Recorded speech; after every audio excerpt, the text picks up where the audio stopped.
warahmatullahi wabarakatuh. Innal hamdalillah nahmaduhu nasta'inuhu wa nastaghfiruh wa na'udzu billahi min shururi anfusina wa min sayyiati a'malina. May yahdihillahu fala mudhillalah wa man yudlil fala hadiyalah. Asyhadu an la ilaha illallah wahdahu la syarikalah wa asyhadu anna Muhammadan abduhu wa nabiyuhu wa rasuluh la nabiyya ba'da. Allahumma salli wa sallim ala Muhammadin wa ala alihi wa ashabihi ajma'in. Usikum ya nafsi bitaqullah faqad fazal muttaqun. Qala Allah ta'ala fi kitabihil karim, ya ayyuhalladzina amanu taqullaha haqqa tuqatih wa la tamutunna illa wa antum muslimun. Qala ya ayyuhalladzina amanu taqullaha wa qulu qawlan sadida yuslih lakum a'malakum wa yaghfir lakum dhunubakum wa may yuti'illaha wa rasulahu faqad faza fawzan 'azima. Wa qala Rasulullah sallallahu alaihi wasallam, idza mata ibnu adam in qata amaluhu illa min salasin as-sadaqatin jariyatin aw ilmin yunfa'u fi aw waladin shalihah yad'u lahu.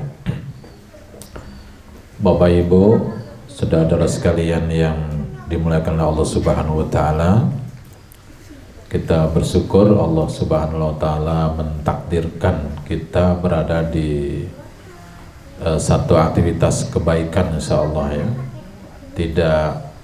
Bukan satu kebetulan ya, Allah Subhanahu wa taala mentakdirkan kita berada di majelis yang penuh dengan keberkahan ya. Karena takdir itu ada dua ya, takdir yang tidak kita sukai dan takdir yang disukai. Berbahagia sekali ketika kita ditakdirkan Allah di tempat yang disukai ya. Tempat yang ilmu Allah, dan kita berzikir kepada Allah, tempat-tempat yang membahagiakan ya, dimana kita melihat para hamba-hamba Allah yang beriman, bertakwa, juga putra-putri kita yang berada dalam kebaikan. Kita bersyukur sekali kepada Allah Subhanahu wa ta'ala. Judul masuk surga sekeluarga ini teringat saya langsung, butiran air mata saya langsung ingin mengalir ya. Betapa saya ketika membaca judul yang diberikan ini langsung teringat dengan istri saya, anak-anak saya gitu. Bagaimana kondisi mereka? Apakah mereka berada di atas kebaikan atau tidak? Jadi ini bukan hanya berat menyampaikan, tapi langsung terngiang-ngiang dalam benak saya ini, mau dibawa kemana istri, kemudian anak-anak kita, kemudian keluarga besar kita ya. Maka hanya satu ya impian seorang mukmin, yaitu masuk surga bersama keluarga besar.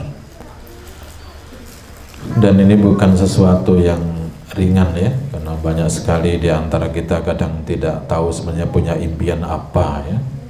Dan impian masuk surga adalah impian yang paling target utama, yang paling panjang ya. Dan mempunyai impian untuk bersama-sama sekeluarga masuk surga ini bukan impian yang rendah ya, tapi menunjukkan kecerdasan seorang mukmin. Ketika seorang mukmin itu punya tujuan yang sangat jauh ke depan, oleh Rasulullah disebut dengan cerdas, al-qayyis, yaitu orang yang cerdas lah orang yang dia memikirkan setelah kematian. Jarang sekali kita temui, bahkan di keluarga muslim sekalipun, impiannya kadang masih duniawi. Pengen anaknya sukses, pengen keluarganya sukses di dunia. Jarang sekali di antara kita yang punya mimpi untuk jangkauan sangat panjang, yakni akhirat ya. Maka kita perlu menata diri agar setiap kali aktivitas kita itu menuju jangka panjang, bukan jangka pendek. Karena jangka pendek dunia ini sangat rendah di sisi Allah Subhanahu wa taala. Siapa yang mengejar dunia yang hina ini, maka Allah akan hinakan betul. Tidak ada orang yang lebih hina daripada mengejar duniawi.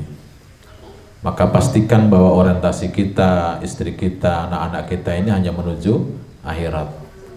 Ini pula yang mestinya ditanamkan pada anak-anak kita, bahwa setiap kali kita mengajak istri dan anak kita selalu dijanjikan dengan pahala di sisi Allah, surga. Ini penting sekali ya, agar kita betul-betul anak-anak kita mempunyai mimpi, mempunyai impian yang besar, surga. Ketika kita ngajak istri berbuat baik, yuk kita berbuat baik, ibadah kepada Allah, kita berharap Allah memasukkan kita ke dalam surga.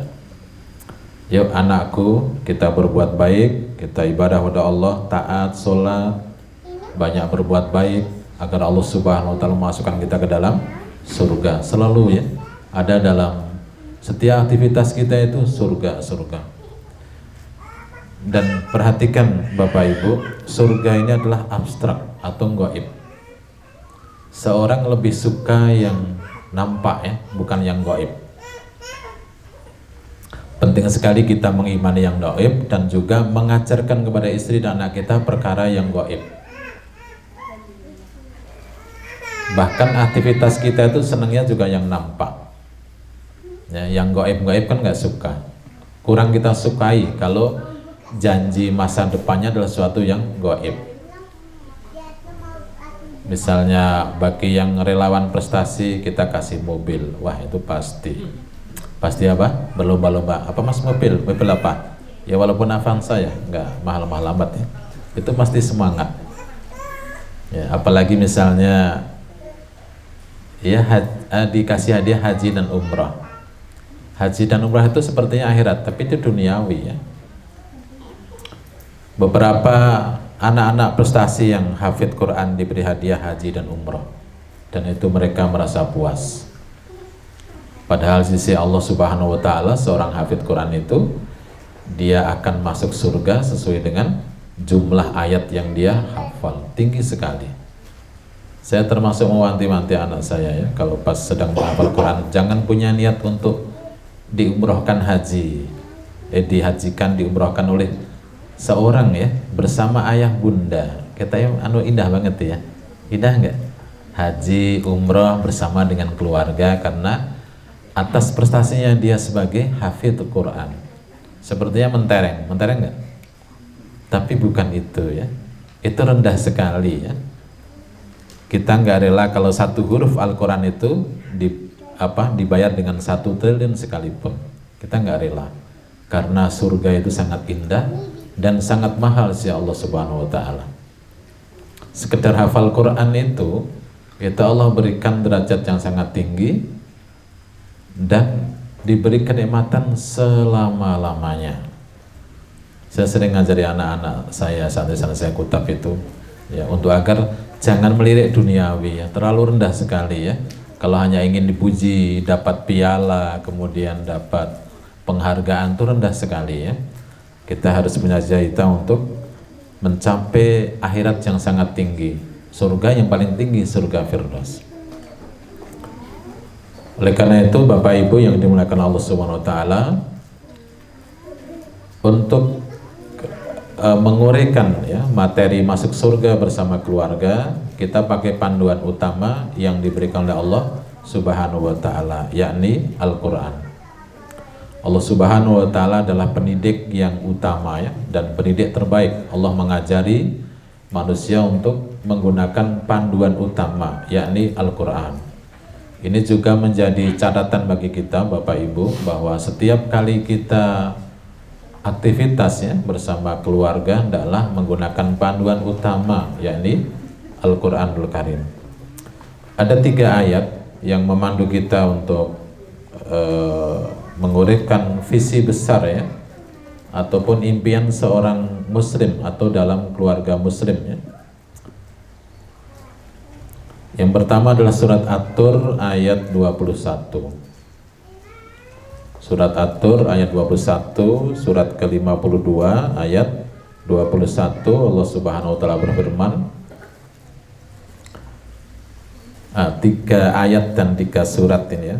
Nah, ini saya sering menyampaikan di print ya, di print kemudian dipasang ya, supaya kita teringat terus ya.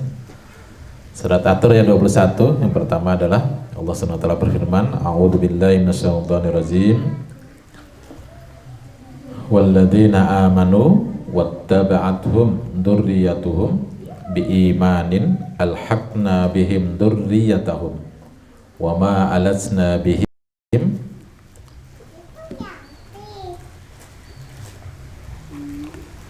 wama alasnahum min amalihim min syai' kullu imri'in bima kasaba rahin. Yang artinya, dan orang-orang yang beriman dan anak cucu mereka mengikutinya dalam keimanan, alhaqna bihim, maka kami pertemukan mereka dengan keturunan anak cucunya, dan kami tidak mengurangi amal-amal mereka sedikit pun, karena masing-masing orang beramal sesuai apa yang dia usahakan. Masya Allah, ayatnya sangat ini ya, menginspirasi banget ya. Yang pertama adalah Allah sebut dengan walladzina amanu, wahai orang-orang yang wahai yang beriman, dan orang-orang yang beriman ya, dan orang-orang yang beriman. Kemudian anak cucu mereka disebutkan orang beriman, kemudian anak cucu mereka mengikuti mereka dalam keimanan, maka Allah akan mengumpulkan di jannahnya. Sudah terjawab kan? Jadi apakah bisa kita mengumpulkan keluarga dalam jannah? Bisa, syaratnya semuanya dalam keadaan iman. Mudah ya, cuma iman saja. Mudah ya, cuma iman saja syaratnya. Bapaknya iman, ibunya beriman, anak dan cucunya beriman semua, maka akan dikumpulkan oleh Allah Subhanahu wa taala ke dalam surga. Ayat ini juga mengandung makna bahwa seorang ayah atau orang tua bisa memasukkan anak-anaknya ke dalam surga. Jika orang tuanya soleh banget dan anaknya belum begitu soleh, maka semuanya akan dikumpulkan mengikuti kesolehan orang tuanya. Menarik nggak Bapak Ibu? Kalau Bapak Ibu punya anak nakal, yang penting iman ya, nakal, cara untuk memasukkan dalam surga adalah perbaiki amal kita sendiri sebagai ayah dan ibu. Karena kita bisa menarik anak cucu kita, mestinya dia tingkat 1, kita di tingkat 100, akan dinaikkan oleh Allah SWT ke dalam tingkat 100. Itulah yang sering membuat saya itu semakin hari meningkatkan amal. Untuk siapa? Untuk anak cucu saya. Kalau biasanya mungkin malam bisa sholat tahajud 3 rakaat, ditambahi 2 rakaat lagi untuk anak istri. Ketika sholat fardu selesai, kita perlu menambah dengan sholat rawatib. Untuk siapa? Agar anak-anak kita terangkat derajatnya di sisi Allah Subhanahu wa taala. Jadi itulah yang motivasi amal ayah dan bunda. Kita nggak bisa loh menggantungkan dari anak-anak kita, karena boleh jadi tidak semua anak itu soleh dalam tanda petik ya. Tidak semua anak itu istimewa loh. Saya punya anak 6. Tidak semuanya istimewa ya. Ada istimewa, ada yang kurang istimewa, ada yang istimewa sekali, dan ada yang gitu ya, hafalan nggak punya ya. Jadi tapi saya berharap dengan berbedaan anak-anak ini, kemudian saya mengajak istri untuk yuk kita tingkatkan amal supaya kita mempunyai kedudukan yang tinggi di hadapan Allah Subhanahu wa taala. Kemudian anak-anak kita masuk di dalam kelompok ini. Ayat ini pernah membuat sedih Khadijah ya. Khadijah pernah bertanya kepada Nabi, "Ya Rasulullah, bagaimana apa kedudukan anak-anakku? Kata Nabi, semuanya di neraka. Wih, Khadijah sedih ini ya, raut mukanya dia langsung sedih. Ya. Kemudian Khadijah bertanya, bagaimana dengan anak yang darimu? Rasulullah menjawab, semuanya ada di surga. Maka dia berbahagia. Khadijah sebelum bertemu Nabi punya anak dan meninggal. Ini kesedihan seorang ibu ya. Gimana ketika melihat anaknya masuk dalam neraka. Nah, namun dia bergembira karena anak yang dari Rasulullah SAW semuanya berada di surga karena keimanan ibu dan keimanan ayahnya serta anak-anaknya juga beriman ya syaratnya ya. Jadi kalau bapaknya beriman seperti Nabi Nuh ya, bapaknya beriman, Nabi Nuh beriman, istri dan anaknya tidak beriman sebagian ya, Kan'an ya. Nuh itu anaknya kan banyak ya, salah satunya tidak beriman, maka yang tidak beriman itu tidak bisa masuk dalam surga, tidak bisa numpang ya, numpang di ayah dan bundanya. Jadi penting sekali kita menjaga agar keimanan anak itu terjaga, istiqomah ya. Wala tamutunna illa wa antum muslimun. Jadi Bapak Ibu yang dimuliakan Allah Subhanahu wa taala, ayat ini mengandung makna bahwa ternyata keluarga bisa masuk surga karena kesolehan orang tua. Satu ya. Karena biasanya kita mendapatkan dalil yang tadi saya bacakan hadis ya. Apabila seorang Bani Adam itu meninggal, maka terputuslah amalnya kecuali 3, yakni shodaqatun jariyah, kemudian ilmu yang bermanfaat, dan anak yang soleh yang mendoakan. Nanti ada hadis lain yang menyatakan ya bahwa orang tua ini bertanya kepada Allah, ya Allah, kenapa kok saya derajatnya dinaikkan di surga ya? Surga itu semakin hari semakin naik. Bertanya orang tua, ya Allah, kenapa kok saya dinaikkan derajat seperti ini di surga ya? Di surga. Ini kan semuanya gaib ya. Kalau kita nggak yakin ya repot ya. Semuanya kan gaiban itu ya. Nggak ada yang nampak sama sekali. Maka Allah Subhanahu wa taala berfirman, bistighfari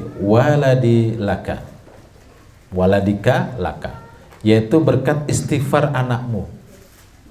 Nah sekarang kita anak kan, nah kita juga anak, maka banyaklah beristighfar untuk orang tua, maka dia akan mengangkat derajat ayah dan ibu kita yang sudah meninggal atau yang masih di dunia.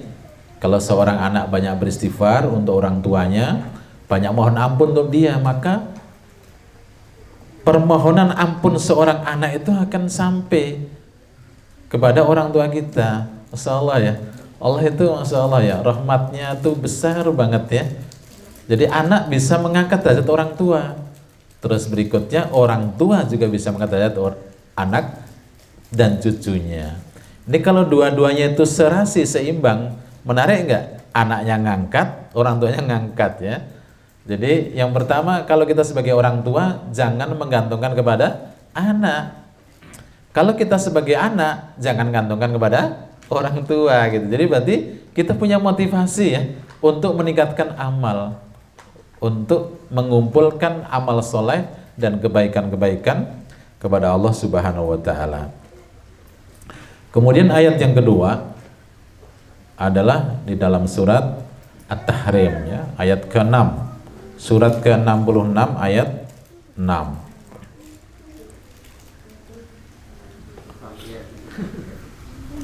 Nah, ayat ini termasuk ayat yang terkenal terkenal sekali ya. Tapi kita simak sedikit ya, kita tadaburi ayatnya, kemudian kita coba cari esensi daripada ayat ini apa ya. Allah Subhanahu wa taala berfirman, A'udzu billahi minasyaitonir rajim. Ya ayyuhalladzina amanu qu anfusakum wa ahlikum nara wa quduhan nas wal hijarah 'alaiha malaikatun ghiladun shidad la ya'sunallaha ma amarahum wa yaf'aluna ma yu'marun. Wahai orang-orang yang beriman, jagalah dirimu dan keluargamu dari api neraka.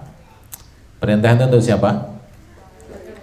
Untuk ayah, betul, untuk ayah, karena laki-laki di sini ya, ku itu laki-laki.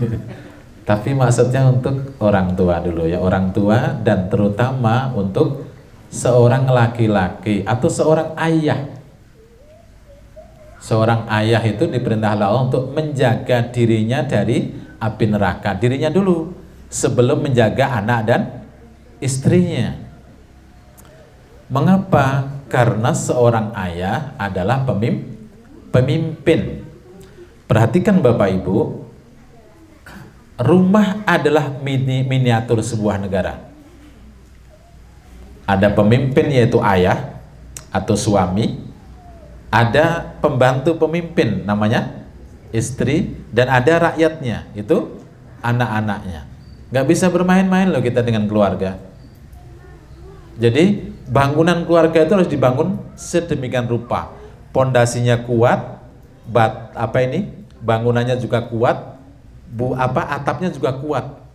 Gak main-main loh. Seorang laki-laki harus berfungsi sebagai seorang insinyur. Dia merancang bangunan itu kan boleh seperti apa, keluarga ini mau dikemanakan. Gak bisa asal gelundung lo, gak boleh aku ya. Yos, penting kita berkeluarga, punya anak yos. Nah, ini namanya bayi insiden ya. Punya anak gelundung saja, ya sekolah ya saenake dhewe, sing penting cedak ora larang, itu negeri ora apa-apa. Nah, saenake dhewe ya, harus dibahas. Seorang ayah pemimpin, dia diskusi dengan istri mau dibawa kemana keluarga ini. Kemudian nanti anak-anaknya mau gimana? Harus dirancang betul ya. Rancang ya. Dan merancangnya itu dari belakang ya. From the end ya. Mulai dari belakang. Belakangnya itu apa? Jadi dari yang paling jauh akhirat. Ya, mendesainnya dari akhirat. Mau kemana ini keluarga? Oh, keluarga ini mau kita bawa ke surga ya, ke jannah. Kemudian mau kita kita hindarkan dari neraka. Gimana caranya ini? Ayat ini ya, surat Tahrim ini menjadikan seorang suami ya. Seorang suami itu harus menjadikan rumah itu bebas dari hal yang diharamkan oleh Allah, hal-hal yang menjadikan keluarga itu masuk neraka. Ini rumusnya sederhana loh. Keluarga itu dibentuk ya. Bagaimana supaya neraka tidak masuk dalam rumah sebelum kita masuk neraka. Masya Allah ya. Ini bukan perkara ringan Bapak Ibu ya. Nah, kita beri contoh. Kenapa Nabi itu cucunya pernah ngambil sedekah itu suruh apa? Muntahkan. Sedekah diambil itu oleh cucu Hasan ya. Kemudian ditegur oleh Nabi dengan 3 tahapan. Ini penting ya. Menegur anak dengan 3 tahapan. Yang pertama Nabi berkata, ini ya. Jadi apa? Pakai apa? Lisan. Ayo keluarkan keluarkan. Karena itu barang apa? Barang haram. Barang haram. Kemudian yang kedua pakai tindakan kalem. Tindakan apa? Kalem. Dia apa nih? Ditepuk-tepuk. Nah, gini ya. Nah, ditepuk-tepuk supaya apa? Keluar ya. Kurmanya itu keluar. Kemudian masih belum keluar kurma itu. Udah gitu ya. Supaya dilepah gitu ya. Belum keluar, disentuh dengan sentuhan lembut, belum keluar, maka Nabi dengan cara yang ketiga, kasar ini. Buka mulutnya, ambil kurmanya. Sakit nggak itu? Sakit loh. Nah, dibuka mulutnya lebar-lebar, ambil kurma itu. Ayo, Masya Allah ya. Dikeluarkan loh, bukan dimasukkan. Dikeluarkan, bukan sekalian aja. Bukan ya. Nah. Kenapa? Kemudian Nabi terakhir berkata kepada Hasan, wahai Hasan, tidak pantas keluarga Nabi makan sedekah. Karena sedekah bagi keluarga Nabi adalah haram. Tidaklah daging tumbuh dari barang yang haram kecuali neraka lebih berhak. Masya Allah Bapak Ibu sekalian ya, ini pendidikan loh. Ternyata menghindarkan dari barang yang haram itu mulai awal mungkin. Dari anak ini nggak boleh makan sembarangan yang harus dipastikan bahwa yang masuk ke tubuh anak kita adalah barang yang halal. Harus dipastikan. Jangan sampai haram atau apa gitu ya. Jadi kadang haramnya nggak jelas, halalnya nggak jelas. Seserah apa bocah cilik, nggak boleh. Ya. Kemudian seorang suami bekerja ya, juga harus dipastikan yang dibawa pulang adalah perkara yang halal. Karena kalau tidak, Bapak Ibu ya, seorang suami telah membakar anak dan istrinya ke dalam neraka sebelum neraka yang sebenarnya. Berat loh. Yakin berat banget loh ini. Ya. Nah, coba saya punya pertanyaan. Kalau relawan Mas Dian dikasih hadiah uang sama donatur, boleh atau enggak? Seorang relawan, satu orang relawan ke tempat donatur dikasih uang sama donatur atau dikasih apa aja hadiah, boleh enggak Mas Dian? Boleh enggak? Ya baiknya boleh aja ya. Daripada nggak boleh ya. Nah, aslinya tidak boleh ya. Sebelum bisa izin dengan pemimpinnya. Pemimpinnya mengizinkan. Oh enggak bisa bro, buat saya aja. Misalnya gitu kan. Atau kita bagi rata semua. Berat loh. Bekerja dalam sebuah komunitas organisasi itu nggak bisa sendiri-sendiri masalahnya ya. Jadi tidak boleh kita serta minta apa? Ada yang satu makmur, satu enggak, yang lain enggak makmur kan enggak boleh itu. Walaupun kita juga tidak mengenal sama rata, sama rasa, tidak memang ya. Tapi tidak boleh kita itu mendapat hadiah sendirian. Waduh kesel loh. Ya. Kameramen yang di ruangan doang yang enggak keluar enggak dapat apa-apa. Kan kerjanya sama ya. Oh, cuma nyoteng doang, enggak langsung berkaitan dengan donatur kan. Yang berkaitan donatur siapa? Yang narik, yang ketemu gitu. Pulang-pulang bawa beras, bawa apa gitu ya. Itu kalau tidak haram minimal apa? Subhat. Nah, itu kalau apa ya? Nah istri perlu tanya, dari mana nih mas? Gitu. Alhamdulillah dari donatur. Mas, jangan kasihkan dulu Mas Triyono, lapor boleh atau enggak? Ada berapa? Beras 1 kilo ya bagilah. 1 on. Misalnya ya, beras semua. Nah, ini memang dalam komunitasnya. Kalau sendiri beda. Kalau kita bekerja sendiri di sebuah kantor dapat gaji itu memang sendiri. Nah, ini tidak. Jadi ini ada beberapa hal yang menjadi apa? Harus menjadi perhatian supaya apa? Pulang ke rumah itu dipastikan halal. Maka menariknya, generasi salafus saleh itu kalau suaminya bekerja, dia berkata, kakanda, mas, ayah, abi gitu ya. Pergilah mencari rezeki dan bawa pulang dipastikan halal.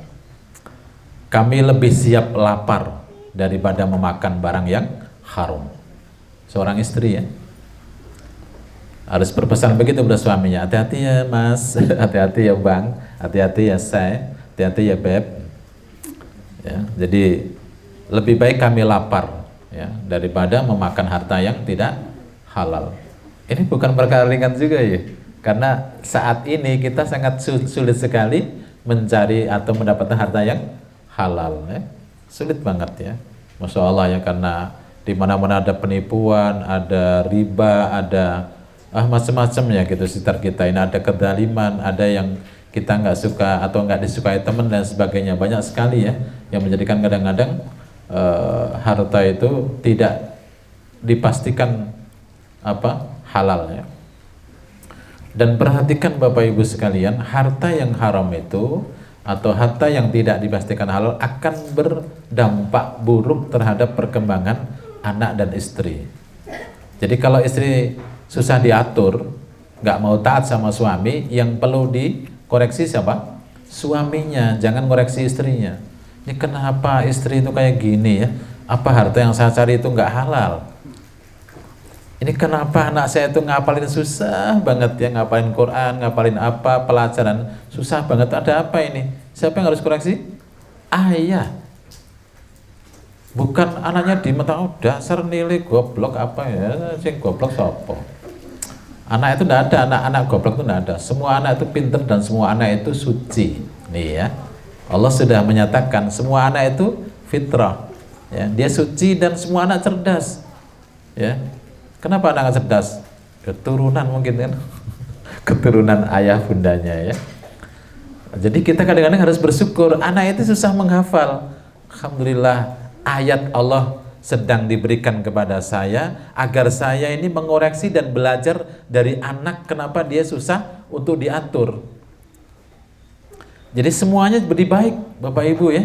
Takdir Allah selalu baik untuk kita, ya. Kita diuji dengan anak yang ini, berarti kita harus cari ilmu ini, cari ilmu, kemudian introspeksi diri. Kenapa ini anak saya ini kok seperti ini? Kenapa istri dan sebagainya? Gak ada loh istri bangkang, kecuali suaminya mungkin membangkang kepada Allah, ya. Tidak ada anak yang buruk kepada ayah dan bunda, kecuali mungkin bapak ibunya juga membangkang kepada orang tua atau membangkang kepada Allah, ya. Nah, saya ngajar kutab, ya. Kalau anak-anak itu susah diatur di kutab ketika belajar, saya pastikan bapak ibunya lebih susah diatur. Iya. Kalau bapak ibunya baik-baik saja, anaknya juga baik-baik saja, ya. Bapak ibu itu nggak aktif di parenting, tapi anaknya baik banget. Kok anaknya adabnya baik banget? Ini mesti dipastikan bapak ibunya juga baik-baik saja. Jadi sederhana, ya, menilai anak itu bisa bisa mendapatkan ilmu yang berkah atau tidak tergantung dari tergantung dari ayah dan bundanya. Maka ayat ini Bapak Ibu sekalian, ya ayyuhalladzina amanu qu anfusakum wa ahlikum naron, jagalah dirimu dan keluargamu dari api neraka.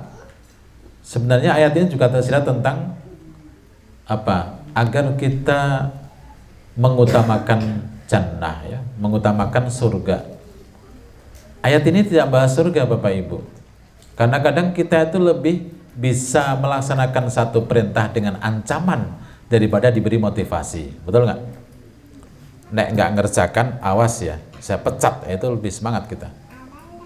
Jadi makanya Allah beri ancaman nih, ya, dengan neraka, ya. Jagalah dirimu dan keluargamu, kalau kamu ingin masuk surga, jaga ini, ya. Jangan sampai masuk neraka. Sampai Allah menggambarkan ancaman neraka itu dahsyat banget nih. Alaiha malaikatun sebentar. Ya ayyuhalladzina amanu qu anfusakum wa ahlikum naron waquduhan nasu wal hijarah. Yang bahan bakarnya batu dan manusia. Allah jelaskan supaya semakin takut. Karena biasanya kita kalau ditakut-takuti lebih bisa. Saya ngajar anak-anak ini, ya. Anak-anak misalnya, ini dia diatur susah, saya ancam, awas ya, saya laporkan kepada ayah bunda kalian. Oh jangan Ustadz. Dia dia akhirnya jadi baik, ya. Kalau kadang-kadang gini, kasih motivasi, mau nggak jadi baik, nanti ada surga loh untuk kalian. Aduh, masih biasa aja. Kasih motivasi yang surga masih biasa. Begitu diancam, langsung gitu. Baik, kalau nggak rapi, Ustadz pulangkan jam 1. Gitu, ya. Dia tenang karena pulangnya jam 11 misalnya kan gitu. Diancam dia terus baik, ya. Nah, demikian juga kadang-kadang kita tuh dengan ancaman lebih mengena, ya. Betul nggak Mas Triyono, Mas Dian, ya? Diancam aja kan relawan, ya Mas, nah gitu ya. Nanti kalau macam-macam nanti dipecat jadi relawan. Oh alhamdulillah dipecat, ya. Jangan-jangan begitu, ya. Berani mecat-mecat ini. Nggak berani, ya. Nggak berani, ya. Ya. Iya, nggak ngasih motivasi, ngasih ya mecat-mecat, main ngancem gitu, ya. Iya, tapi seorang itu tidak boleh, ya, tidak boleh menjadikan aktivitas akhirat itu sebagai profesi, tidak boleh, ya. Sekalian antum menjadi relawan itu bukan kedudukannya relawannya, tapi sebuah pengabdian kepada Allah. Niatkan untuk takarub kepada Allah Subhanahu wa Ta'ala. Seperti seorang guru itu kalau diniatkan mencari gaji, nggak dapet. Yakin. Dia harus diniatkan untuk apa? Takarub. Mendekatkan diri kepada Allah dengan apa? Dengan ilmunya. Kalau relawan dengan apa, ya? Mendekatkan diri kepada Allah dengan waktunya, tenaganya, namanya relawan ya. Relawan itu aslinya kan juga nggak dapat duit, namanya relawan ya. Makanya relawan itu harusnya kaya-kaya. Ya. Jadi karena dia kelebihan tenaga dan kelebihan waktu, maka dia relawan. Nah kalau relawan itu utama, nah itu yang salah manajernya ya, manajemennya. Itu harusnya kalau dia semua waktu dan tenaganya itu untuk aktivitas ini, maka satu dia takarub kepada Allah Subhanahu wa taala, pihak manajemen harus paham. Ini dia 24 jam loh jadi relawan. Nggak bisa dong kalau relawan kemudian dianggap ini relawan antum tuh mas. Jadi nggak dapat apa-apa, ya nggak bisa begitu. Ya. Kadang-kadang pengelola itu kan memberi nasihatnya enak banget ya, semoga jazakumullah mas, semoga pahalanya besar. Ngono toh, wes titik. Nggak ada komanya. Wes sudah gitu ya. Terus nggak ada sesuatu yang dibawa ke rumah ini. Anak istri itu nunggu loh gitu. Ya mbak beras-beras saon itu kan bawa pulang ya gitu ya. Beda kalau ya itu walaupun relawan ya, meskipun tidak diperbolehkan bahwa seorang itu bekerja satu tempat untuk mendapatkan harta dunia, itu ya sia-sia akhirnya ya. Harus diniatkan untuk takarub ya, mendekati diri kepada Allah. Sebab kalau nggak gitu kita nanti capek di dunia juga capek di akhirat, nggak dapat apa-apa. Jadi harus luruskan niat untuk takarub. Adapun apa yang dia beri, yang didapatkan dari nilai dunia adalah hanya sebagai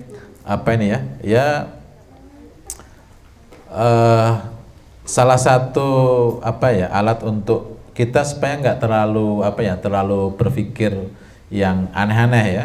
Jadi terus kemudian nanti suudzon dan sebagainya ya. Perlu mendapatkan sedikit saja ya, tidak usah banyak-banyak ya. Allah menakuti lagi bahan bakar neraka itu adalah manusia dan batu ya. Disebutkan dalam tafsir manusia itu adalah para orang-orang yang tidak beriman ya, berarti orang-orang kafir akan dijadikan bahan neraka. Kemudian para ilah-ilah yang disembah oleh manusia yang dia rela disembah, itu semuanya menjadi bahan bakar neraka. Dukun, tukang santet, tukang sihir, tukang apalah gitu, pasang susuk macam-macam itu akan jadi bahan bakar neraka. Allah memberi ketakutan ya kepada kita ya. Kemudian wal hijarah itu batu ya. Batu adalah batu yang dijadikan sesembahan ya oleh manusia, akan dijadikan bahan bakar neraka. Bahan bakarnya dua itu ya, manusia dan batu. Masya Allah Bapak Ibu sekalian, ini menakutkan ya. Kalau manusia kok jadi bahan bakar, dan kita tidak boleh terlalu optimis ya. Itu orang kafir, saya kan nggak kafir ya. Ya belum tentu ya, belum tentu. Allah yang lebih tahu bagaimana amal-amal kita ini pantas diterima atau tidak. Alaiha malaikatun giladun syidad, di dalamnya ada malaikat-malaikat yang gilat tuh kasar, kejam ya. Dicabut rasa kasih sayang malaikat Zabaniyah ya, malaikat neraka, penjaga neraka itu cabut, gak punya rasa belas kasihan sama sekali. Jadi kasar, keras, guarang gitu ya. Begitu. Supaya kita tuh nggak sembarangan, karena kalau dia nyeret ya, seret gitu aja tanpa belas kasihan, dicabut, nggak ada senyum sama sekali.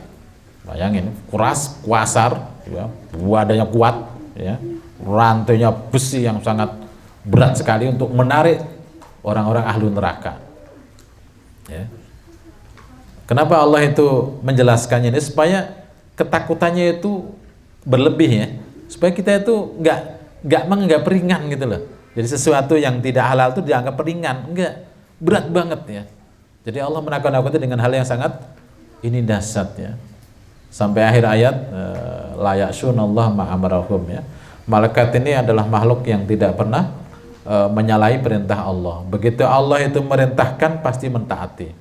Karena dicabut ya. Enggak ada kemudian wah mesake ya. Masa wong wayu-wayu masuk neraka, enggak. Ya. Atau ini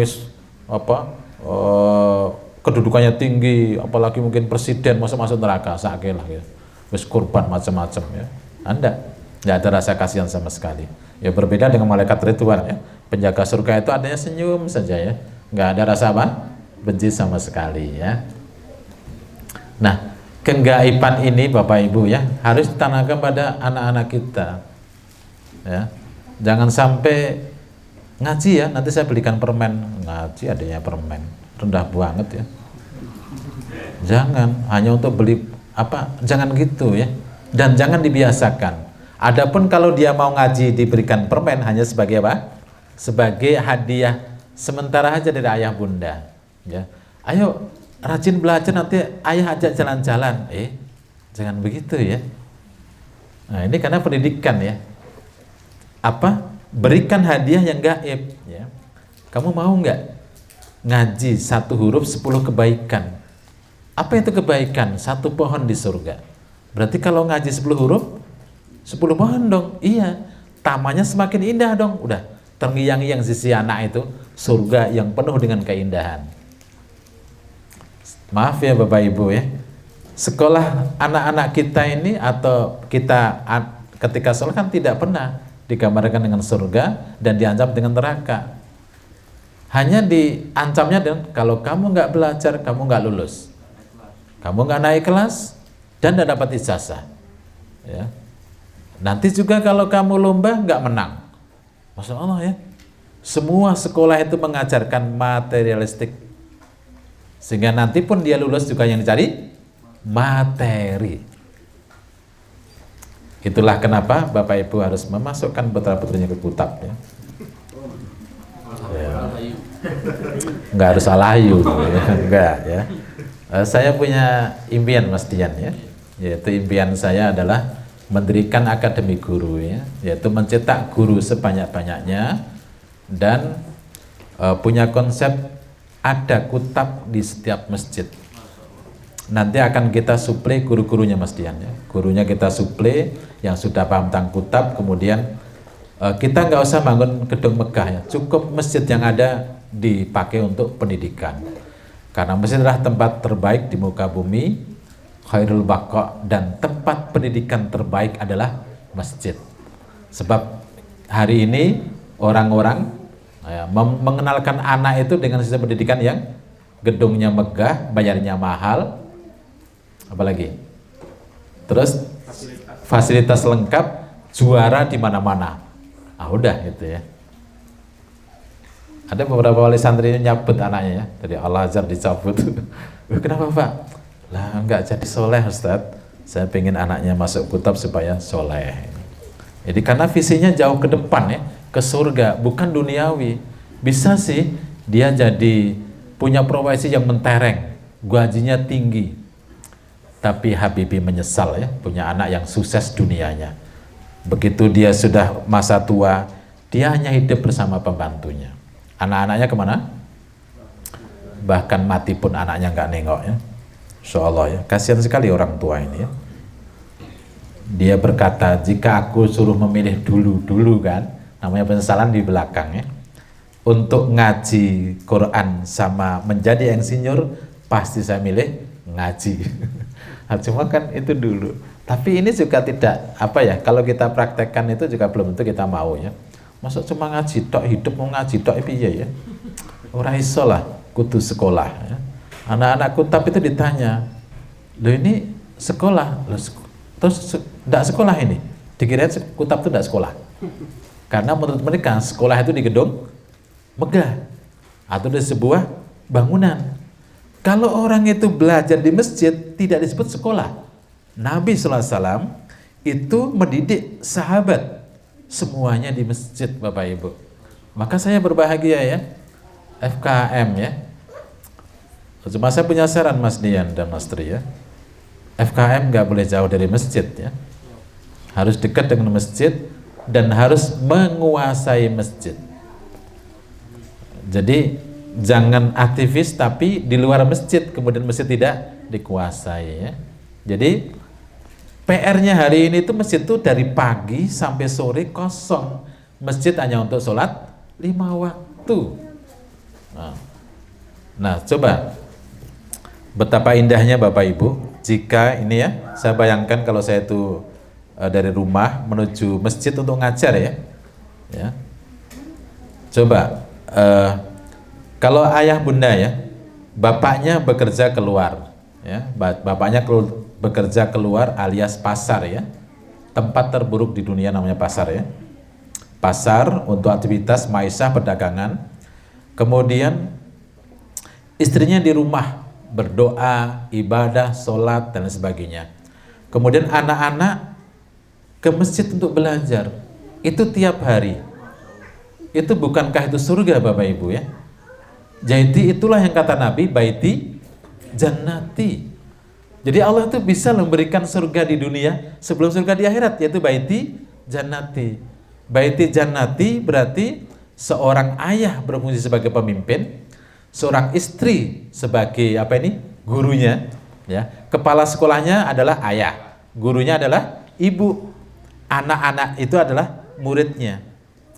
Kirimlah dia ke masjid. Bayangin Bapak Ibu, begitu dia masuk masjid pertama itu, sampai dia selesai belajar, semuanya adalah keberkahan dan kebaikan. Apa enggak nyaman ini? Bagaimana anak itu udah nyambung ke akhirat nih, udah menyambung Allah.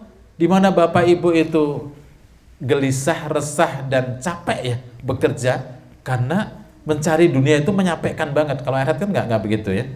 Istri di rumah, coba begitu anak pulang, Masya Allah anakku ya, ahlu surga ini ya. Ini datang ke rumah, disambut suami, pulang gitu, disambut istri yang soleha dan anak-anak yang sudah mendapat ilmu di masjid. Keberkahan nggak bisa diambil selain dari masjid.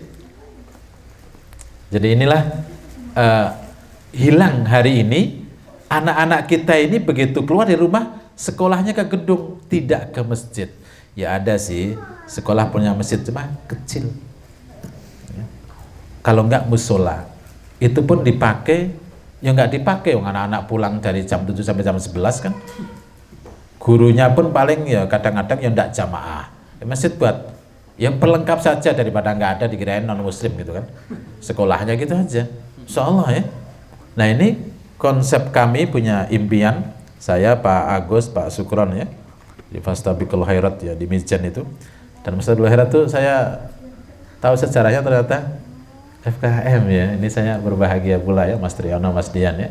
Saya dulu diberitahu Fastabiqul Khairat ada masjid yang sedang di ini ya Mas Triyono, saya sedikit apa ya, agak nggak percaya. Begitu masuk ternyata mimpinya besar banget ya, yaitu mendirikan kutab di setiap masjid dan tidak usah bangun tempat lembaga pendidikan karena masjid sudah nganggur ya. Masjid itu gede-gede, megah-megah ya. Dan hari ini juga masalahnya adalah masjid hanya bangun fisik, bangun apa lagi ya, kurang buat menara, kurang lagi catnya ganti, kurang lagi nih keramiknya ganti, sampai api bongkar. Tidak pernah berpikir terhadap pembinaan SDM masa depan. Siapa yang menggantikan takmir, siapa yang akan menggantikan mereka udah tua. Kebanyakan takmir itu tua-tua, sing nom-nom orang muncul. Kemana ini? Ya. Karena mereka tidak dikenalkan masjid sebagai tempat pendidikan utama. Ya. Oleh karena itu, coba ya, saya berharap ada di antara ini ya, FKM mengirim ya, utusan untuk ikut akademi, kemudian mengenalkan kepada masjid-masjid, mau nggak kita berikan konsep pendidikan ya, karena kita punya ini ya, 1 akademi guru, 2 akademi takmir ya. Nah, ini kalau takmir sudah, saya berbahagia ya ada pelatihan takmir, cuma menurut saya belum menyentuh ke pendidikan, belum ya Mas. Jadi pendidikannya belum, masih ya bagaimana masjid itu makmur dari jamaah, rame, tapi pendidikan belum. Termasuk anak-anak belum diurus. Joko Karan sendiri saya tanyakan, belum Ustaz. Lah anak-anak kemana? Ya pergi ke sekolah mana-mana gitu. Ramenya kalau sudah selesai sekolah. Ya kalau sekolahnya nggak buat stres. Hari ini kurikulum buat stres. Apa anak-anak hari ini dengan kurikulum yang segitu banyak itu jadi soleh? Soleh enggak?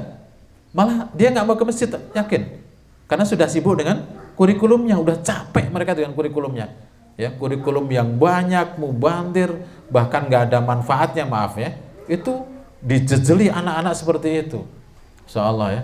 Nah, kalau anak-anak kita juga begitu ya, nanti masa Bapak Ibu mengulangi kesalahan yang sama. Kita udah salah loh, karena orang tua kita sepenting masuk sekolah beleng gitu loh. Lah anak kita masa begitu.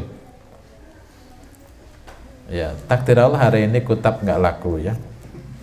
Karena orang kaum muslimin nggak paham dan jangkauannya itu nggak panjang, itu pendek itu. Ya. Nah, yang laku tempat saya ya. Angkatan pertama 52 santri ya. Nah, di daerah Gendo itu ada ya kutab, nggak laku, cuma 4 yang daftar, masya Allah ya. Nah, ini calon ahlu surga, yang lainnya semoga tidak ahlu neraka. Ya, karena mereka memilih sekolah bukan berdasarkan konsep akhirat ya, tapi konsepnya materi dan duniawi. Coba Bapak Ibu, anak kita di mana? Di sekolah Islam, berapa lemari pialanya? Itu kalau sehari dihancurkan habis loh, potong-potong buang ke sampah, dan itu nggak ada harganya sama sekali. Tapi itu menjadi minat bagi kita. Wah ini sekolahnya bagus nih, pialanya aja 3 lemari nggak cukup. Kalau perlu sekolah itu isinya piala tok. Nah, betul enggak? Nah, ini saya mengingatkan Bapak Ibu harus sadar bahwa ini kita tuh harus mengajak keluarga itu ke akhirat loh, bukan ke dunia. Dunia itu udah dijamin oleh Allah Bapak Ibu ya. Ya, nggak ada loh orang yang belajar akhirat kemudian kelaparan di dunia, enggak. Ya, menarik ya. Tadi saya kalau lihat ada amplop itu isinya uang ya. Ini kita sedang ngaji akhirat kan? Dunia dijamin. Nyari nggak dunia? Nggak dicari.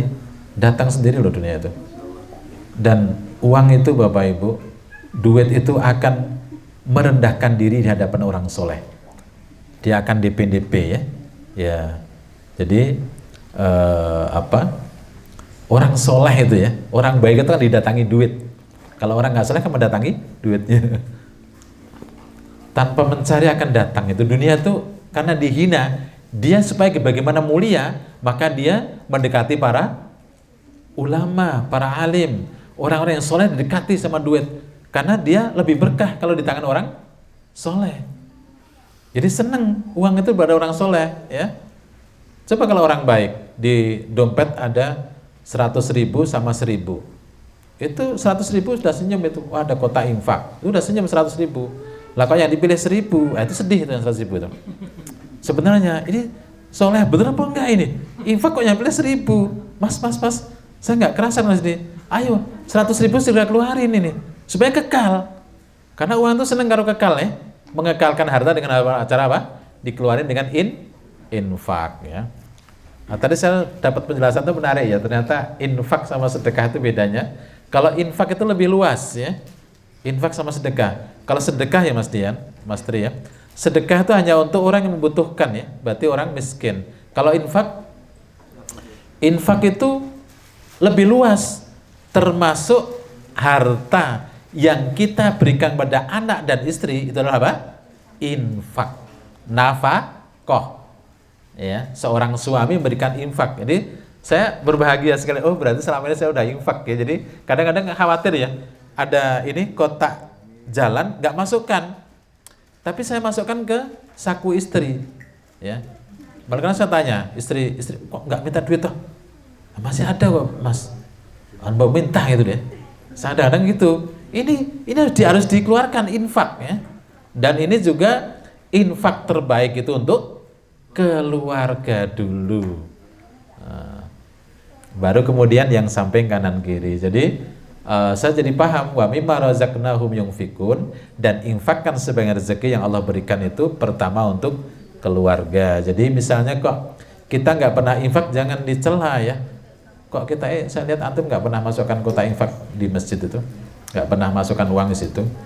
Oh, sudah masukkan berjuta-juta loh kepada siapa? Istri dan anak. Tapi kebutuhan ya, bukan foya-foya, bukan apa ini piknik banget ya. Berapapun saya kasih ya istriku karena ini infak saya. Wah, nggak bisa gitu ya. Untuk apa? Ini bulan ini loh Mas, renang, besoknya ke pantai, besok kemana-kemana. Boleh nggak? Boleh, hiburan, tapi nggak sering-sering ya. Tapi untuk nanti istri dapat dia. Kalau istri nggak infak ya, kalau istri dia membantu suaminya, sebagian uang belanja diberikan untuk fakir miskin dan sebagainya, itu akan menambah keberkahan ya dari harta itu. Jadi sederhana sekarang ya, infak ya. Tadi pagi ya di kuliah subuh bercahaya. Oh begitu. Jadi infak itu lebih umum dan memang distribusinya agak bebas ya Mas. Jadi termasuk memberi orang kaya juga disebut infak. Orang kaya itu bisa diinfakin loh. Itu apa? Hadiah. Hadiah termasuk infak juga ya. Jadi orang miskin ngasih orang kaya itu boleh. Namanya apa? Hadiah. Ya, bukan sodako. Oh, sodako nesu ya. Ya aku ora butuh sodako. Saya beri sodako enggak. Tapi apa? Hadiah itu infak namanya. Infak berupa hadiah untuk orang yang tidak membutuhkan infak itu ya. Jadi boleh loh, sudah kelebihan dikasih ya. Karena jarang infak dia, jarang infak kita kasih supaya dia berinfak ya.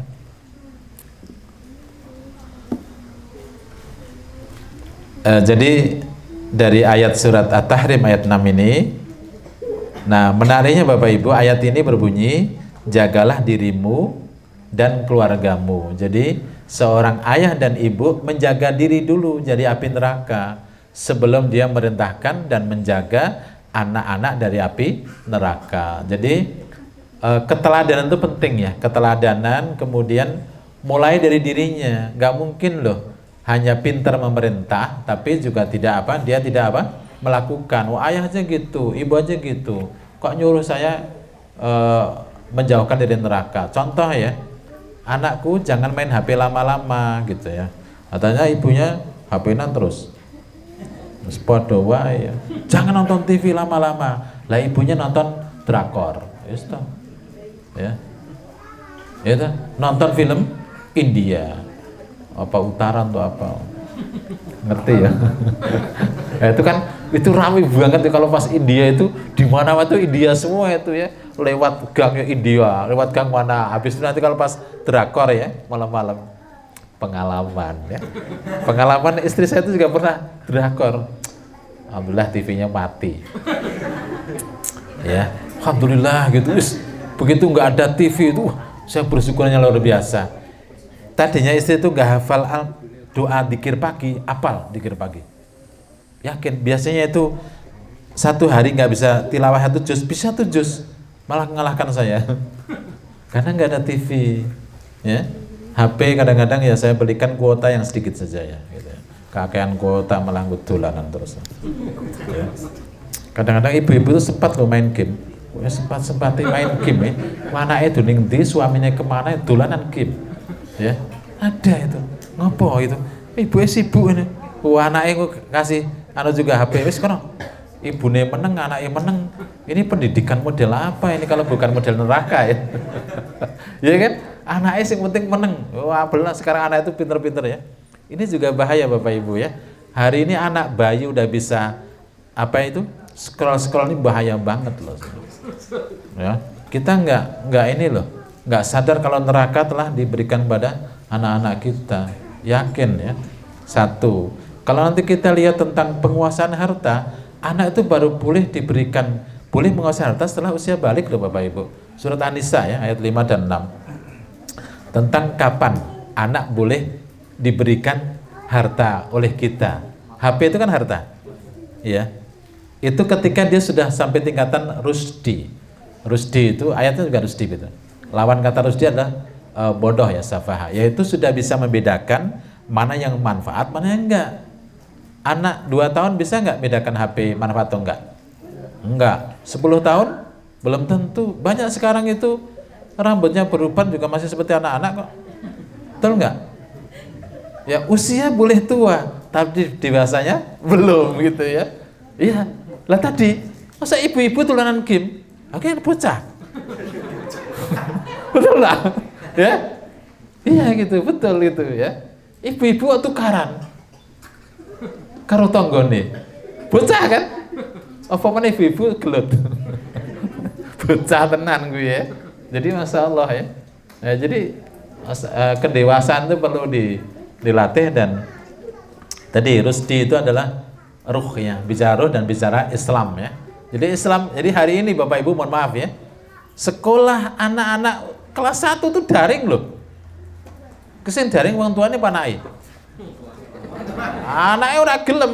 Aku senengane game kok, game wae gitu. Ora mudeng dia. Yakin. Berapa usianya anak kelas 1? 7 atau 8. Itu belum. Bahkan mumayyiz saja kadang-kadang belum loh.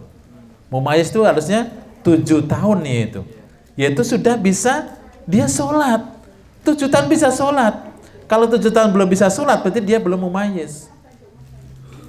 Ya, karena pendidikannya polanya bukan mengajarkan syariat, tapi mengajarkan duniawi. Jadi berat banget Bapak Ibu ya, hati-hati ya. Ya. Takdir Allah saya punya anak-anak nggak ada yang megang HP sejak usia, kecuali setelah selesai aliyah ya. Selamatnya kalau anak kita di pesantren ya, itu selamat kita. Nggak boleh HP. Itu senang menyenangkan ya. Jadi di pondoknya dilarang, di rumah sebulan sekali itu kalau pulang, atau 1 semester sekali udah hafal ya. Semester sekali. Itu aja neraka sebenarnya ya. Karena dia mesti lihat yang macam-macam ya. Walaupun tidak macam-macam, ada yang lewat klik gitu, wanita telanjang. Neraka bukan? Klik gitu apalagi gitu, TikTok apa gitu ya. Nah, itu ngeri banget loh hari ini ya. Maka apa ya Bapak Ibu, jadi konsep besar kita mengajak keluarga ke surga ya, bersama sekeluarga dan menjauhkan api neraka itu bukan hal yang ringan. Terakhir Bapak Ibu ya, ayatnya adalah surat Al-Furqan ya, ayat 74. Surat 25 ayat 74.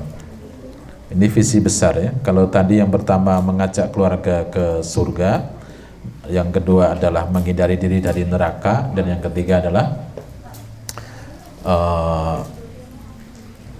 kalimat doa ya. Doa dalam surat Al-Furqan ayat 74. A'udzubillahi minasyaitonir rajim.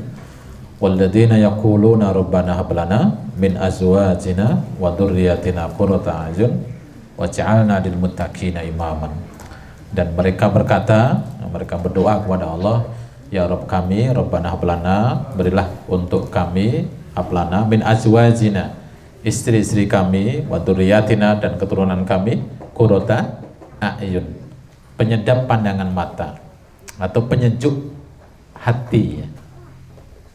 Waj'alna lil muttaqina imaman, dan jadikanlah kami imam bagi orang-orang yang bertakwa. Jadi satu ayatnya tadi ya, mengajak ke surga ya, visi kita satu surga. Yang kedua adalah menghindari neraka. Ketiga adalah menjadikan keluarga itu qurrata a'yun, penyejuk hati, penyejuk pandangan mata. Yang keempat adalah menjadi imam bagi orang-orang yang bertakwa. Ayat yang ketiga ini sebenarnya urainya cukup panjang, saya akan persingkat ya. Nanti panjangnya di lain waktu insya Allah. Ayat ini yang pertama adalah kalimat doa ya. Doa itu merupakan permintaan kita pada Allah, dan ini harus diperbanyak bagi kita, karena kita ini sangat butuh sekali kepada Allah. Butuh banget kepada Allah. Apalagi Allah itu sangat murka kepada hambanya yang tidak suka meminta. Kita punya teladan, Rasulullah SAW itu paling banyak sekali berdoa. Hampir setiap waktu dia meminta kepada Allah. Nabi Ibrahim alaihissalam juga doanya panjang. Dalam surat Ibrahim, Mas Jaya, Mas Zainal ya. Panjang doanya. Dan doanya itu tinggi-tinggi. Bahkan hal yang mustahil Bapak Ibu, ini harus kita panjatkan, ayah bunda ya, yang mustahil. Ya Allah, ini anak saya tuh kurang, jadikanlah dia hafidhul Quran, jadikanlah dia imam muttaqin. Padahal anaknya kurang loh, ngapalinnya susah, tapi doanya harus tinggi. Nggak boleh berhubung anaknya bodoh, ya Allah wis ora apa-apalah, petani wae, jangan. Ya harus tinggi ya, tinggi. Ya, Allah pasti akan mengijabahi doa itu, pasti. Dan Allah akan merubah. Ya, siapa sih yang tidak tahu Naja ya, Naja atau siapa, Fajar ya, anak cacat, divonis oleh dokter tidak bisa berkembang otaknya, hanya butuh 8 bulan untuk menghafal Quran. Dan banyak orang cerdas nggak bisa mampu menghafal Quran walaupun 25 tahun, ora apal-apal, bahkan 50 tahun ya ora apal Quran. Saya Apa? Al kafirun iku wala wale ya. Wal asri keliru atin keliru wal asri. Itu ya. Nggak bisa diukur begitu ya. Jadi ini pasti doa itu ibunya, masya Allah, ibunya luar biasa itu ya. Doanya pasti dia kepada Allah tuh khusyuk banget ya. Kalau orang butuh itu kan dia mintanya itu penuh ya, merayu-rayu ya, menghibah-hibah ya, sujud, istilahnya sujud kan memegang kakinya Allah gitu ya, itu mantap sekali ya. Berbahagia Bapak Ibu kalau diberi anak kekurangan, betul. Karena doa kita pasti apa ini? Sungguh-sungguh. Oh, anak pinter, ganteng, terus api gitu, doanya orang ono. Ya kan, doanya sederhana. Alhamdulillah ya Allah anakku pinter, cerdas ya. Jadi apa? Nggak ada masalah Allah takdirkan kita dengan anak yang kurang ya. Ayat ini jadi pertama doa ya, harus perbanyak doa ya dalam setiap kesempatan ya. Dalam kesempatan berdoa terus kepada Allah apapun yang kita inginkan ya. Seorang pemimpin itu harus banyak doa. Bapak Ibu harus banyak doa. Untuk siapa? Ya untuk keluarganya dan putra-putrinya. Dan Allah juga senang kalau doa itu dirinci ya, bukan global. Rabbana atina fid dunya hasanah wa fil akhirati hasanah wa qina adzabannar, sapu zakat aja. Kabeh disapu. Apa yang kita inginkan? Ya. Nabi Ibrahim itu minta satu-satu. Jadi seorang suami berdoa untuk istrinya, anak pertama, anak kedua, anak ketiga, keempat, kelima ya. Saya punya anak 6 plus 52, saya doakan satu-satu. Orang tua juga minta gitu, Ustaz doakan anak saya. Setiap orang tua minta, coba bayangin, Ustaz doakan anak saya ini Maryam, Fatimah gitu. Pesenin ngono ya. Nah, saya harus sebutkan nama Maryam dan Fatimah. Ya. Doa guru mustajab gitu. Nanti lagi ada orang tua ya. Ada lagi orang. Kita kan temen ya Ustaz, tolong doakan saya dapat cepat-cepat jodoh. Saya doakan juga misalnya ya. Mas Zainal, saya doakan ke saya, insya Allah saya doakan. Misalnya Mas Jaya apa gitu ya. Udah siap nikah? Nikah nggak siap ya? Loh siap nggak siap tuh udah siap loh. Ya. Tapi memang segala satu tidak boleh by insiden ya, harus direncanakan dengan matang ya. Karena ini adalah urusan surga neraka ya. Iya, visinya surga neraka itu nggak boleh sembarangan ya. Jadi keluarga pun juga harus visinya harus jelas ya. Jadi rancangannya harus jelas, tidak boleh asal ngelundung ya. Saya punya kawan gitu, Ustaz. Ini anak saya tuh istimewa. Nah, saya punya anak didik nih. Santri itu dia dari subuh sampai suruh nggak pulang ke rumah sudah 3 tahun, umurnya 10 tahun. Gimana Pak? Ini Ustaz, ini anak ini istimewa ini. Saya minta udah Allah, anak model gini-gini. Tapi satu Ustaz, yang lain by insiden. Yang lain itu nggak ada yang jadi, ada yang kuliah tapi aduh nggak tahu kerjaan orang tua ya. Jadi apa punya anak 7 yang satu tuh yang betul-betul istimewa, dia doanya tuh panjang dan mintanya kepada Allah itu persis yang dia minta. Coba ya, pagi dia harus selesai 1 juz tilawah itu subuh, jadi subuh sampai suruh itu nggak pulang dan dia kadang di masjid sendirian sak kampung itu dewean loh ini masjid. Istimewa banget nih. Itu karena memang dia minta kepada Allah. Yang lainnya tiba-tiba brojol Ustaz ya Ustaz. Tiba-tiba istrinya itu hamil, Ustaz nggak bisa ngapa-ngapain. Meskipun kalau kita punya konsep pas hamil pun juga kita bisa berdoa tadi ya. Doa Hannah ya. Surat Al-Imran ya. Rabbi inni nadartu laka fi batni muharraran ya. Karena pesan sponsor saya sampaikan sedikit. Ya Allah, aku ingin agar anak yang ku kandung ini nanti ya ketika lahir jadi muharraran. Muharraran itu penghikmat ya, penjaga Baitul Maqdis atau marbot. Muharraran itu laki-laki karena Hannah memang menginginkan anak laki-laki. Tapi yang lahir perempuan. Wala sandakara kal unsa. Laki-laki itu beda sama perempuan. Ingat Bapak Ibu ya. Kalau Bapak Ibu tidak masukkan anak ke kutab, kesalahan besar. Karena sekolah hari ini tidak membedakan antara anak laki-laki dan perempuan, sudah menyalahi ayat. Ya. Kalau di konsep Islam, pendidikan anak laki-laki itu berbeda sama anak perempuan. Masuk disamakan duduknya, kurikulumnya dari TK sampai kuliah itu podo kabeh. Ya kan? Salah apa salah? Salah besar. Siapa yang buat kurikulum sebenarnya ini? Pasti mereka bukan konsep Qur'ani. Ya. Allah sedang menyatakan laki-laki perempuan itu beda loh.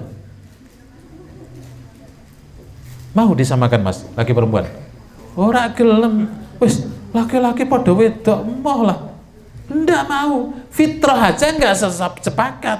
Tapi kita menjalankan kurikulum itu bertentangan dengan fitrah. Itu pun kita lakukan. Makanya hari ini ibu-ibu banyak rusak. Ya. Anak-anak kita yang perempuan itu ya rusak karena nggak dibedakan cara mendidik. Diperlakukan sama, ya. Seragamnya yo bodoh. Alhamdulillah, tapi yang laki-laki nggak pakai kerudung ya.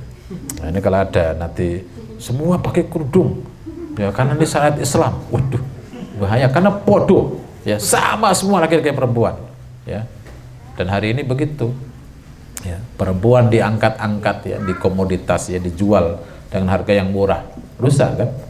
Maka banyak sekali sekarang aktivitas perempuan itu keluar rumah ya, semakin banyak wanita itu keluar rumah, dunia akan semakin rusak. Karena wanita itu sejelek-jelek wanita tetap cantik ya. Yakin ya, fitnahnya besar sekali. Ya, wanita itu begitu keluar rumah jebret itu, baunya, itu langsung ke laki-lakiannya muncul ya. Ya, benar itu. Ya. Walaupun masih muda gitu, belum menikah itu ya ada perempuan lewat tuh Pak, sereng gitu udah langsung tergoda, fitnahnya besar banget. Karena memang dia kendaraannya apa? Setan. Begitu wanita keluar, ya itu masya Allah fitnahnya. Makanya dalam Islam konsepnya waqarna fi buyutikunna ya. Hendaklah wanita tetap di rumah-rumah saja. Surat Al-Ahzab ayat 33 ya, dibaca ya. Surat ke-33 ayat 33. Ini rumus cantik ya, nomor cantik. Surat 33 ayat 33 khusus untuk wanita. Yes, gitu ya. Namanya nomor cantik. Wanita kan cantik ya. Kalau untuk laki-laki namanya nomor ganteng ya. Nomor tampan ya. Waladina yakulana rabbana hablana min azwajina, ya Allah berilah kepada kami istri dan anak kami itu qurrata ayun, penyedap pandangan mata. Coba Bapak Ibu, ayat ini yang berdoa siapa? Yang berdoa siapa? Laki-laki, ayah atau suami ya. Berarti sebelum menjadikan istri dan anak qurrata ayun, dia harus menjadi qurrata ayun untuk istri dan anaknya. Ayah itu andan tiba ke masjid, bukan di rumah. Nah, di rumah jenenge laki-laki soleha atau suami yang soleha, supaya istri dan anak itu seneng. Ya mau kemana? Pakainya necis ya, pakainya bagus, ke masjid lah. Lo kenapa masjid? Laki-laki, pemimpin.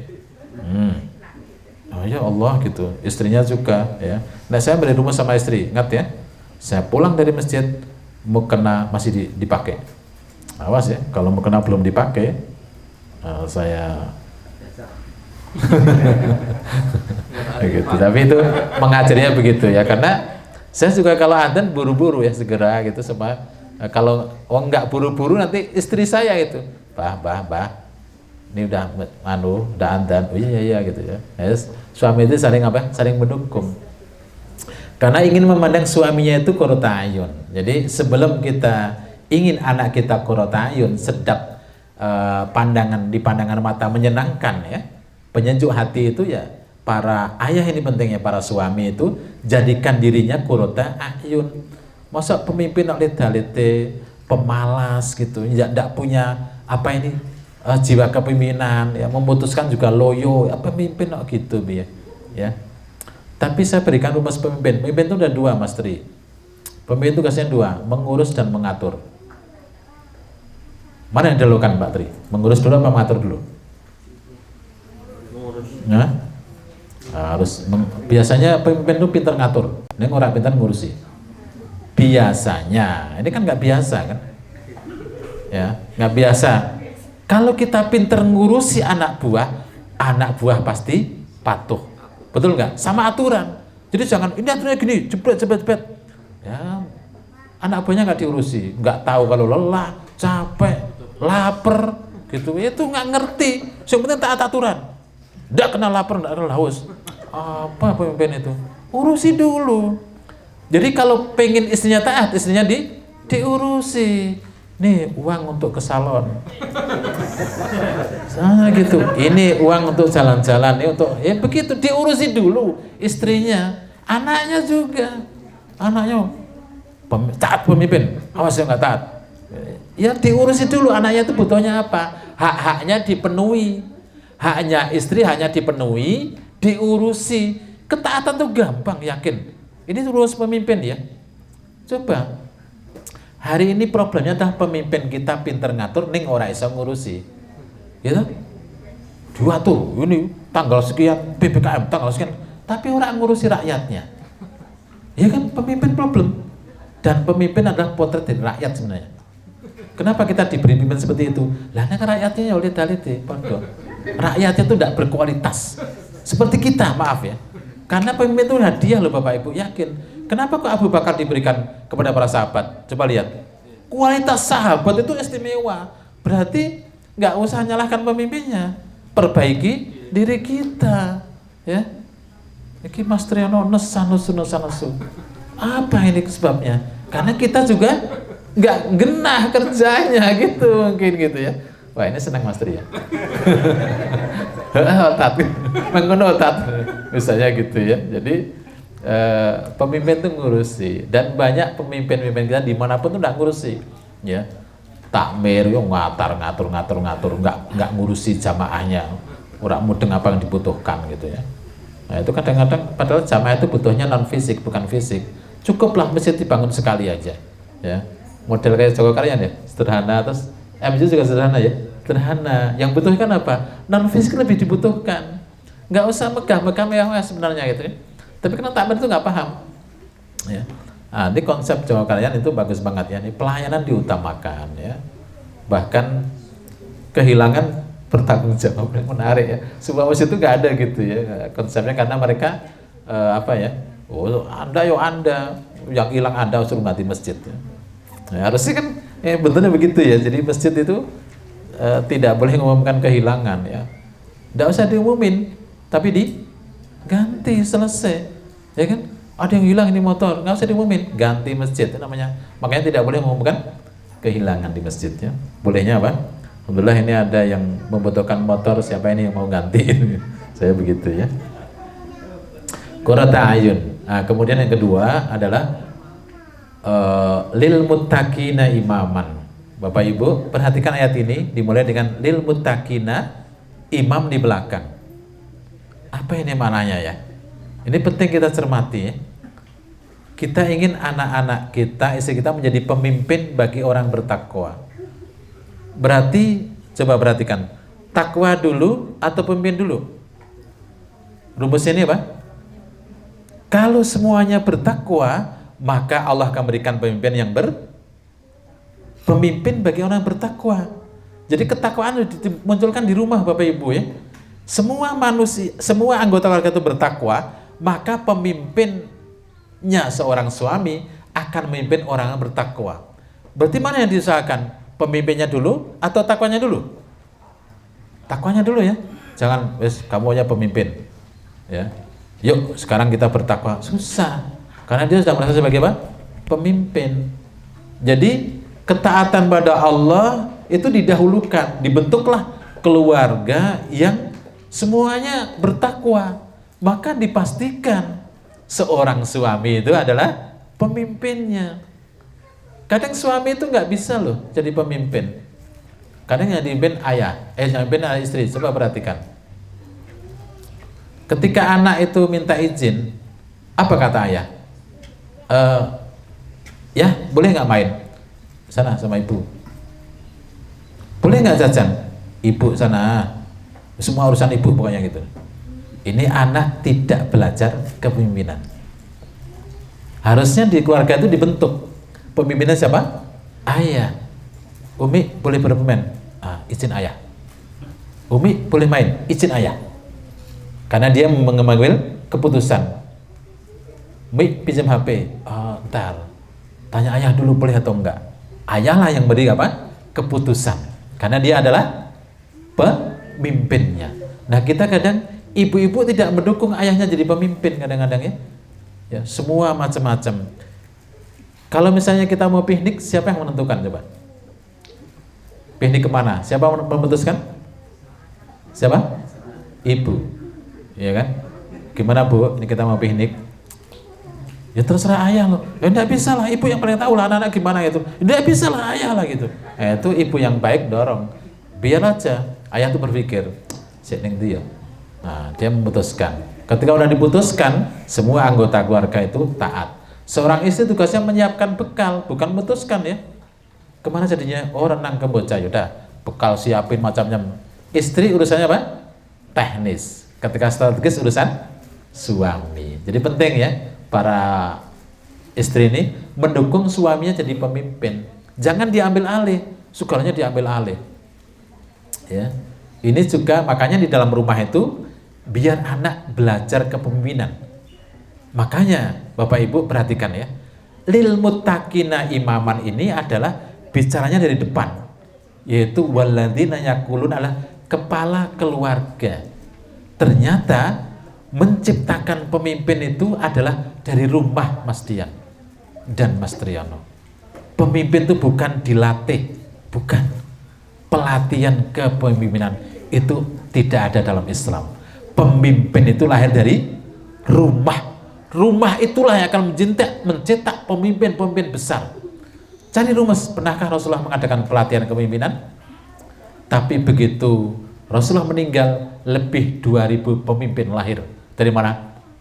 Dari keluarga. Ini penting ya. Jadi keluarga inilah nanti tiba-tiba muncul sosok Jokowi. Kita kan nggak tahu sosok Ahok, kurang ajar jadi pemimpinnya. Tapi rumah ini yang membentuk ya. Nah kita itu kadang-kadang masalahnya terpola oleh pola orang lain. Yuk kita adakan latihan kepemimpinan. Jadi nggak Mas 2 hari? Nggak bisa. Belajar kepemimpinan itu seumur hidup di rumah Bapak Ibu. Karena di rumah itu ada pemimpin. Coba anak belajar nggak dari ayah? Belajar nggak dari ibu? Ibu itu nggak boleh jadi pemimpin. Ketika ibu di rumah menjadi pemimpin, anak belajar. Oh ternyata wanita boleh jadi pemimpin. Padahal hadisnya jelas ya. Barang siapa urusan dipimpin oleh wanita, tunggulah kehancurannya. Hadis ini ada dalam Tafsir Ibnu Katsir ketika menjelaskan ayat ini kalau tidak salah ya, tentang kepemimpinan. Ya, jadi kita nggak bisa menuntut lingkungan. Ya, kalau sekarang ada sekolah apa namanya Mas? Kalau di militer itu sekolah khusus calon pemimpin, ada ya? Nah, itu bukan konsep Islam. Pemimpin lahir di rumah. Ketika rumah itu semua peran-peran diperankan oleh orang yang tepat ya. Pemimpin adalah ayah atau suami. Kemudian perancang pelaksana teknis adalah ibu, dan anak-anak belajar kepemimpinan di rumah. Begitulah Bapak Ibu, sehingga ketika kita dalam rumah tangga berarti memang nggak sembarangan ya. Membina rumah tangga itu nggak bisa asal jalan udah aja mengalir bagaikan air. Oh jangan ya, nggak boleh begitu. Kita harus punya punya konsep, punya prinsip, punya perencanaan jelas, kemudian tahapan-tahapannya bagaimana sampai akan terbentuk kepemimpinan ya. Nanti saya dapati misalnya ya tadi ya, anak yang tadi ya, yang 3 tahun selama ini dari umur 7 sampai 10 itu sudah itikaf sampai suruk, dialah calon pemimpin dan saya jadikan pemimpin. Luar biasa loh, yakin. Begitu saya jadikan pemimpin kelas itu luar biasa. Anak buahnya itu Masya Allah, dia bilang kumpul semuanya. Tapi begitu, ini yang kedua masalahnya. Pertama saya milih anak itu yang dari, saya lihat potret ayahnya pemimpin. Begitu saya jadikan pemimpin, rak karu-karuan ya. merusak tanam-tanaman. Saya pemimpin, taat semua, tanaman dirusak semua. Kok bisa ini? Lo kan pemimpin tak? Oh, berarti nggak paham dia. Boleh jadi berarti di rumah dia belajar seperti itu. Ayahnya pemimpin ayah. Apapun yang ayah perintahkan harus taat. Nyekur sumur juga nyekur. Begitu kan? Dia mesti belajar dari ayahnya. Lah ini, masya Allah ya. Jadi nanti siapa orang yang paling baik dari kalangan orang bertakwa? Dialah pemimpinnya. Jadi kalau pemimpin dipilih yang apa? Yang paling bertakwa. Saya itu punya lembaran nih Mas Dian, namanya amal yaumi. Duhur jamaah, asar jamaah. Amal yaumi anak-anak ya, anak-anak kutab ada amal yaumi, termasuk sholat sunnahnya. Seorang ibu berkata kepada saya, Ustadz, ini untuk apa amal yaumi? Oh begini, saya jelaskan. Muhammad Al-Fatih suatu ketika mengumpulkan 4.000 pasukan yang akan menyerang Konstantinopel. Kemudian ketika tiba waktu Jumat, Al-Fatih berdiri dan semua pasukan diberdirikan. Dia berkata, siapa di antara kalian semua prajuritku yang selama hidup ya, sejak balik sampai sekarang pernah tidak jamaah sholat fardu, tidak jamaah, silahkan duduk. Semuanya nggak ada yang duduk. Berarti semuanya adalah tidak pernah meninggalkan jamaah. La tutriku takbiratul ula, tidak pernah ketinggalan takbiratul ikhram. Satu ya, semuanya berdiri. Maka kata Nabi, sebaik-baik panglima adalah Muhammad, dan sebaik-baik prajurit adalah prajuritnya Muhammad Al-Fatih. Nah, karena Muhammad Al-Fatih ingin mencari khotib, siapa yang pantas menjadi khotib. Khotib aja seleksinya gitu ya. Siapa yang pernah ketinggalan sholat jamaah walaupun satu ya, selama hidup loh ya, selama jadi prajurit ya, usia prajurit muda-muda ya, 30, 25, ternyata nggak ada yang duduk.